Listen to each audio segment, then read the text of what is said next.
জুলাই আগস্টের গণবিপ্লবের পর আমরা একদল খুনিকে তাড়িয়েছি, তাড়ানোর 9 মাস হয় নাই আরেক দল খুনি বাংলাদেশে তৈরি হয়ে গিয়েছে।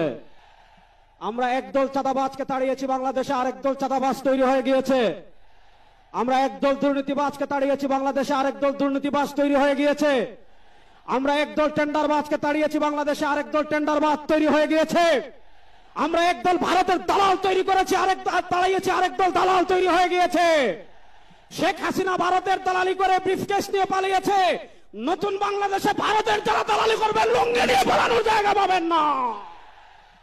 সংগ্রামী সাথী ও বন্ধুগণ, আমরা স্পষ্ট ভাষায় বলতে চাই, এদেশের রাষ্ট্র ক্ষমতায় আমরা আর কোন চাঁদাবাজদেরকে দেখতে চাই না।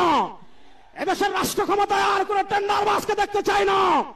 এদেশের রাষ্ট্র ক্ষমতায় আর কোন ভারতের দালালকে দেখতে চাই না। 52 বছর যারা রাষ্ট্র পরিচালনা করেছে, এদেশের সারা দুর্গন্ধই ছড়িয়েছে। এই দুর্গন্ধকে দূর করার জন্য বাতাসের প্রয়োজন আছে। সেই পুরো বাংলাদেশে এবার বাতাস হবে হাত পাকা ইনশাআল্লাহ।